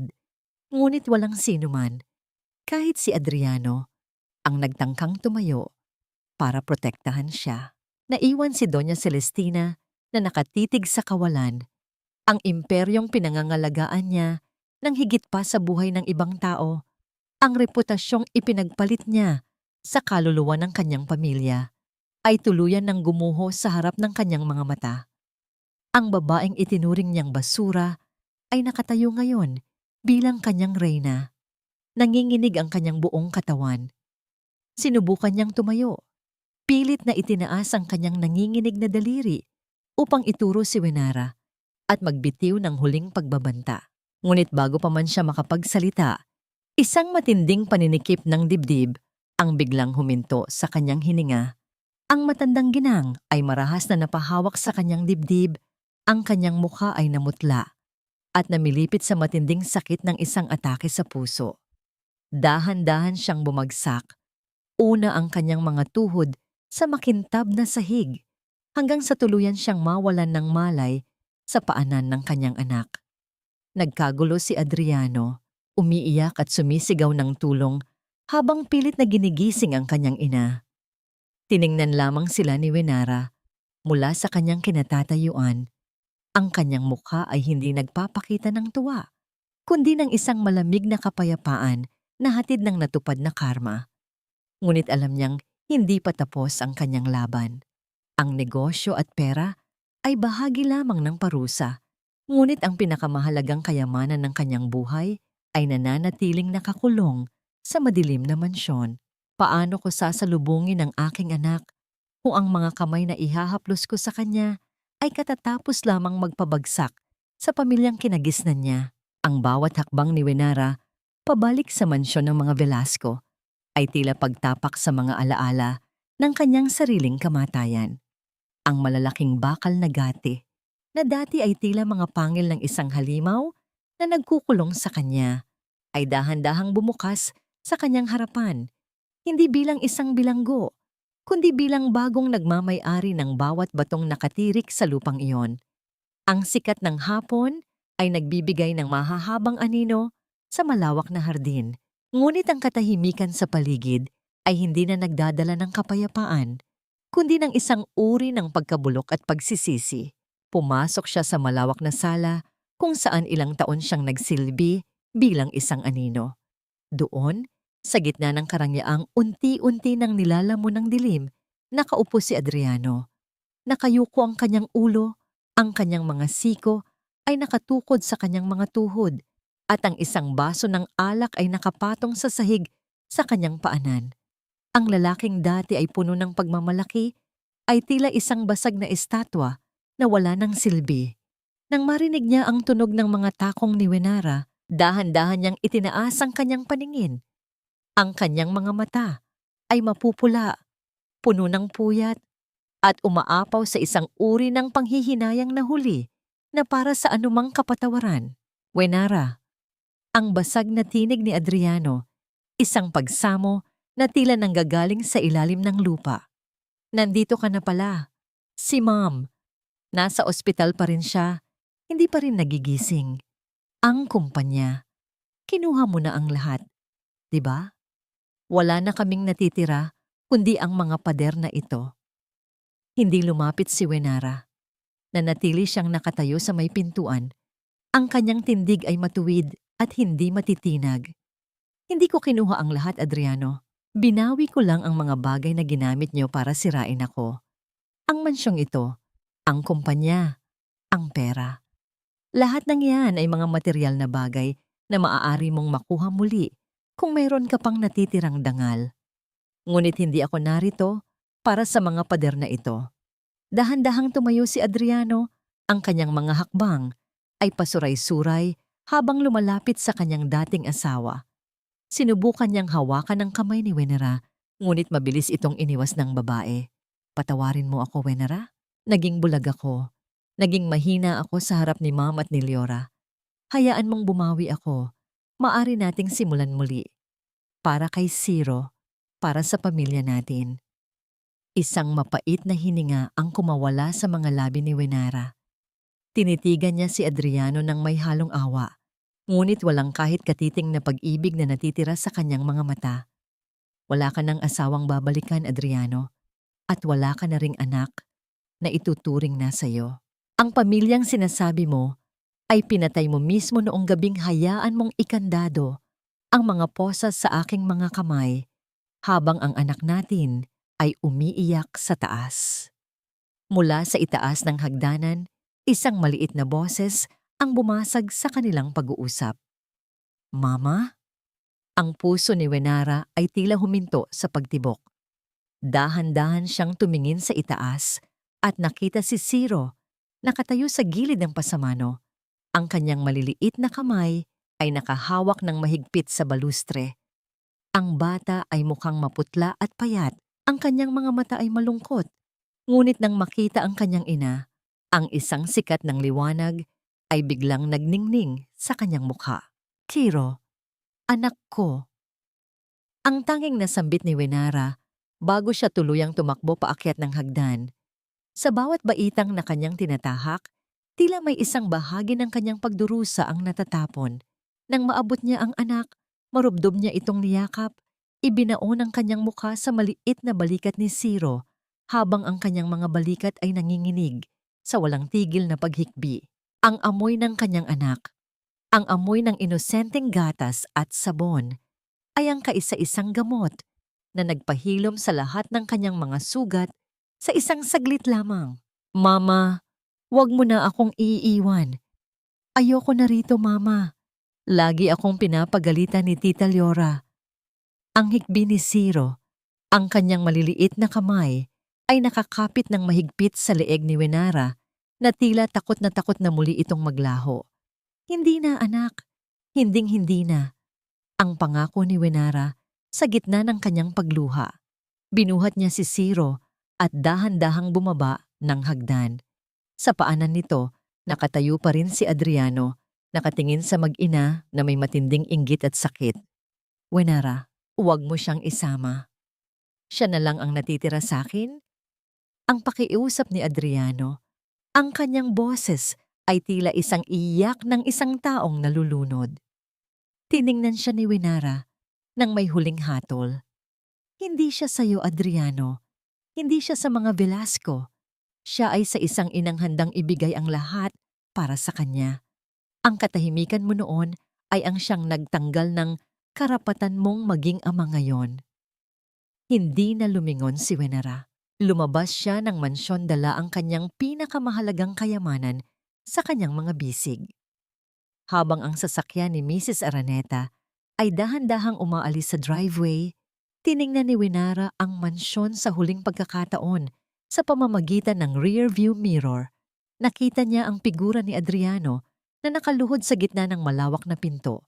Mag-isa, talunan, at tuluyang iniwan ng lahat ng liwanag sa kanyang buhay. Ang gabi ay dahan-dahang dumarating, ngunit sa unang pagkakataon, sa loob ng maraming taon, hindi na natatakot si Wenera sa dilim.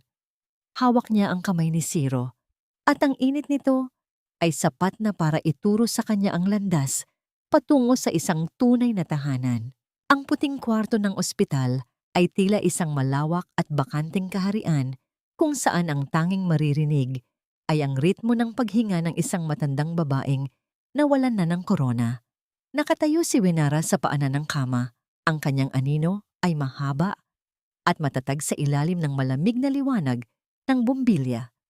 Pinagmamasdan niya si Doña Celestina, ang babaeng minsang naghari sa kanyang buhay ng may kamay na bakal.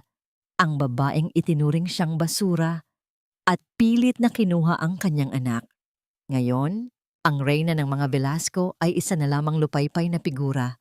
Ang kalahati ng kanyang katawan ay paralisado dahil sa stroke at ang kanyang mga mata ay puno ng takot at hindi mabigkas na pagsisamo. Dahan-dahang lumapit si Wenara sa gilid ng kama. Hindi siya nagdadala ng galit, hindi rin siya nagdadala ng paghihiganti. Ang kanyang muka ay kasing payapa ng dagat matapos ang isang malakas na bagyo. Nandito ako para magpaalam, Celestina.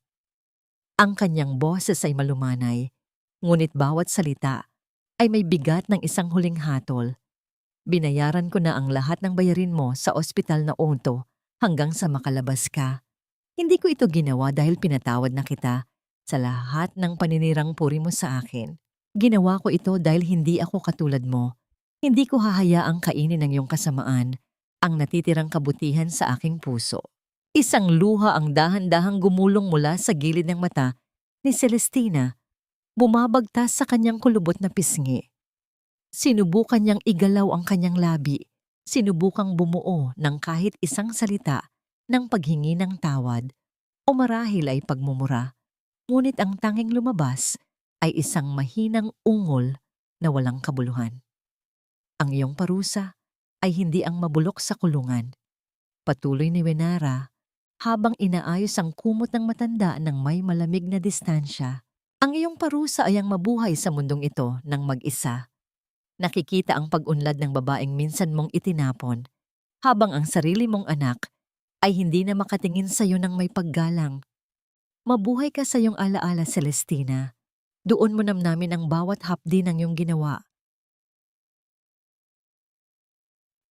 Nang makauwi si Wenara sa kanyang bagong tahanan, isang maliit ngunit maaliwalas na bahay na malayo sa polusyon ng kanyang nakaraan, pumunta siya sa kanyang silid-gawaan. Doon, sa ilalim ng isang kahon ng mga lumang kagamitan, nahanap niya ang isang bagay na matagal na niyang iniwasang hawakan. Ito ang puting polo ni Adriano na may burda ng insignia ng mga Velasco. Ang mismong damit na tinatahi niya noong gabing madurog ang kanyang mundo. Ang mantsa ng kanyang sariling dugo mula sa tusok ng karayom ay tuyo na at kulay kape na sa puting tela. Dinala niya ang damit sa labas, sa isang maliit na lalagyang bakal sa gitna ng kanyang hardin. Kumuha siya ng isang posporo at sinindihan ito. Ang maliit na ningas ay dahan-dahang dumampi sa dulo ng manggas. Pinanood ni Wenara ang paggapang ng apoy. Ang bawat hibla ng seda ay dahan-dahang nagiging abo sa harap ng kanyang mga mata. Ang init na nagmumula sa apoy ay humahaplos sa kanyang mukha. Tila tinutunaw ang huling bakas ng martir na Wenara na minsang umibig ng husto ngunit nasaktan ng higit pa. Hindi siya nakaramdam ng lungkot habang pinagmamasdan ng insignia ng mga Velasco na naglalaho sa gitna ng itim na usok. Ang bawat piraso ng telang nagiging abo ay tila isang tanikalang dahan-dahang kumakalas sa kanyang kaluluwa. Ang kanyang puso ay naramdaman ang isang kakaibang gaan, isang uri ng kalayaan na hindi mabibili ng anumang shares sa kumpanya o marangyang mansyon. Pumasok siya sa loob at nakita si Ciro na mahimbing na natutulog sa sopa, yakap-yakap ang isang bagong laruan. Lumapit si Wenara at hinalikan ng noo ng kanyang anak. Sa labas, ang gabi ay tahimik. Ngunit sa loob ng kanyang dibdib, may isang panibagong awit ng pag-asa ang nagsisimulang mabuo. Iniligpit niya ang kanyang mga kagamitan sa pananahi. Ngunit sa pagkakataong ito, hindi na siya tatahi para sa iba. Ang bawat susunod na tahi ay para sa sarili niyang buhay, para sa sarili niyang disenyo, at para sa isang kinabukasan kung saan wala nang sino mang makakapagtapon sa kanya. Ang sikat ng araw ay malayang bumubuhos sa malawak na bintana ng bagong atelier ng Race Designs, nagbibigay ng ginintuang liwanag sa mga telang nakasabit na tila mga bahagharing naghihintay na hubugin. Hindi na ito ang madilim at masikip na sulok ng mansyon ng mga Velasco kung saan si Wenara ay minsang nagtahi ng may luha sa kanyang mga mata. Ang bawat sulok ng silid na ito ay humihinga ng kalayaan mula sa amoy ng bagong tabas na tela hanggang sa maaliwalas na tugtugin ng mga makinang sabay-sabay na tumatakbo sa ilalim ng bihasang mga kamay ng kanyang mga tauhan. Tandaan niyo, ang bawat tahi ay dapat may kasamang pag-asa. Hindi lang tayo gumagawa ng damit. Bumubuo tayo ng baluti para sa mga babaeng nais ding tumayo sa sarili nilang mga paa. Ang malumanay na paalala ni Wenara sa isang grupo ng mga kababaihang galing sa hirap na kanyang kinupkop at tinuturuan ng sining ng pananahi. Ang kanyang tinig ay wala ng bakas ng panginginig o takot. Ito ay boses ng isang reynang nakahanap na ng kanyang tunay na trono. Sa isang maliit na lamesa sa sulok, nakaupo si Ciro. Abala ang bata sa pagguhit gamit ang kanyang mga Crayola. Ang kanyang mga pisngi ay muling naging malusog at mapula. Ang bawat tawa ni Ciro habang ipinapakita ang kanyang gawa sa kanyang ina ay tila isang matamis na himig na nagpapalimot sa lahat ng pait ng nakaraan. Para kay Wenara, ang makitang masaya at ligtas ang kanyang anak, ang pinakamalaking tagumpay na hindi matutumbasan ng anumang halaga ng shares o ari-arian. Sa gitna ng kanyang pagtatrabaho, pumasok ang kanyang sekretarya, dala ang isang maliit na kahoy na kahon na may nakataling itim na ribon.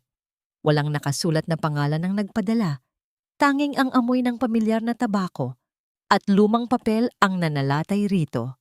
Dahan-dahang binuksan ni Wenara ang kahon at ang kanyang puso ay tila nakaramdam ng isang banayad na kurot. Sa loob, nakapatong sa isang pulang pelus, ay isang karayom na gawa sa purong ginto. Sa ilalim ng karayom may isang maliit na papel na may sulat kamay na tila nanggaling sa isang taong matagal nang nagpapahinga. Lagi kitang babantayan. Ang ginto ay nanggagaling sa apoy. At ikaw, Wenara, ang pinakamakinang na brilyante sa gitna ng lahat. Ang lihim na mensaheng ito mula sa mga tauhan ni Mang Miguel ay tila isang huling basbas mula sa matandang lalaki. Napangiti si Wenara. Ang kanyang mga mata ay nanatiling tuyo ngunit puno ng pasasalamat. Alam niyang sa bawat tagumpay niya, may isang kaluluwang nakangiti mula sa kabilang buhay. Isang pamilyar na sasakyan ang huminto sa tapat ng atelier. Mula sa bintana, nakita ni Wenara si Adriano na bumaba, nakasuot ng simpleng polo at may bitbit na isang maliit na basket ng mga prutas para kay Ciro. Hindi na siya ang aroganteng tagapagmana. Ang kanyang mga balikat ay bahagyang nakasagsag at ang kanyang mukha ay nagpapakita ng pagtanggap sa kanyang bagong buhay bilang isang ordinaryong empleyado sa ibang kumpanya. Hindi na siya hinahabol ni Wenara para maghiganti. Ang makita itong nagsisikap na maging isang ama sa malayo, nang walang kapangyarihan ng kanyang ina, ay sapat na parusa para sa kanya. Mama, tignan mo ang ginuhit ko. Ikaw, ito at ako. Nasa gitna ng maraming bulaklak. Ang sigaw ni Ciro habang tumatakbo patungo sa kanya. Kinuha ni Wenara ang guhit ng anak at naramdaman ang isang kakaibang kapayapaan na bumabalot sa kanyang buong pagkatao. Ang bawat sinulid ng kanyang buhay ay dahan-dahan nang nagkakaugnay, bumubuo ng isang napakagandang disenyo ng katatagan at pagmamahal. Wala nang dao ng mga Velasco, wala na ang basurang mananahi. Sa harap ng salamin, nakita ni Wenara ang isang babaeng nakatayo ng may dangal. Ang kanyang mga mata ay nagniningning hindi dahil sa mga hiyas na suot niya, kundi dahil sa liwanag na nagmumula sa loob ng kanyang sariling kaluluwa. Ang bukas ay hindi na isang banta, kundi isang puting tela na handa niyang burdahan ng bago at mas magandang kwento. Tapos na ang pagtitiis, Ciro. Bulong ni Wenara habang hinahaplos ang buhok ng anak. Ngayon, tayo naman ang susulat ng sarili nating tadhana. Sa ilalim ng dahan-dahang paglubog ng araw na nagbibigay ng kulay kahel at lila sa kalangitan ng Maynila, nakaupo si Wenara sa balkonahe ng kanyang tahanan. Ang hangin sa hapon ay banayad na humahaplos sa kanyang mukha. May dalang amoy ng mga sampagita mula sa kanyang hardin. Pinagmamasdan niya si Ciro na masayang nagdidilig ng mga halaman. Ang bawat tawa ng bata ay tila isang matamis na himig na pumupuno sa bawat sulok ng kanyang kaluluwa. Sa mga sandaling ito, ang katahimikan ay hindi na isang mabigat na pasanin, kundi isang banal na kanlungan ng kapayapaan. Napatingin si Wenara sa kanyang mga kamay. Ang mga kamay na minsang nanganig sa takot. Ang mga kamay na nagtahi ng libu-libong hibla para sa mga taong hindi siya pinahalagahan. Ngayon, ang mga kamay na ito ay matatag at malaya. Hawak niya ang isang baso ng tsaa at sa kanyang daliri ay kumikinang ang isang simpleng singsing na gawa sa ginto. Isang simbolo ng kanyang tagumpay na nanggaling sa apoy ng pagdurusa. Napaisip siya kung nahanap na ba niya ang tunay na kapatawaran sa loob ng kanyang puso. Alam ni Wenara na ang pagpapatawad ay hindi nangangahulugang pagbabalik sa nakaraan o paglimot sa mga sugat. Pinatawad na niya ang kanyang sarili sa pagiging isang martir. Pinatawad na niya ang tadhana sa mga pagsubok na ibinigay nito. At para sa mga Velasco, sila ay naging bahagi na lamang ng isang malungkot na kwentong tapos na. Wala na siyang nararamdamang galit, tanging isang malalim na awa para sa mga taong mayroon ngang lahat ng yaman sa mundo, ngunit salat naman sa tunay na pagmamahal. Nahanap na ba niya ang kapayapaan? Ang sagot ay nasa bawat mahimbing na tulog ni Ciro sa gabi ng walang takot. Ang sagot ay nasa bawat disenyong nabubuo niya na hindi na kailangang dumaan sa panghuhusga ng iba. Ang kapayapaan para sa kanya ay ang kakayahang huminga ng malalim, nang walang sikip sa dibdib, at ang kaalamang siya na ang may-ari ng kanyang sariling bukas. Ang buhay ay tila isang malaking tela. Minsan, kailangang gupitin ang mga bahaging sira at bulok upang makabuo ng isang obra maestra. Natutunan ni Wenara na ang tunay na halaga ng isang babae ay hindi nasusukat sa kung kaninong apelyido siya nakakabit, kundi sa kung paano niya nagagawang itayo ang sarili niyang pangalan mula sa abo ng kanyang mga pangarap. Ang bawat tusok ng karayom sa kanyang buhay ay nagturo sa kanya na ang sakit ay pansamantala, ngunit ang dangal ay panghabang buhay. Tumayo si Wenara at lumapit sa kanyang anak. Niyakap niya si Ciro mula sa likuran, at sa gitna ng dahan-dahang pagpikit ng araw, alam niyang ang gabi ay hindi na isang banta. Ang kanyang kwento ay hindi nagtatapos sa pagiging isang biktima, kundi sa pagiging isang mananahi ng sariling tadhana. Hindi na siya ang babaeng nakakulong sa gintong hawla. Siya na ang langit, malawak at malaya, handang lumipad patungo sa mas maliwanag na umaga.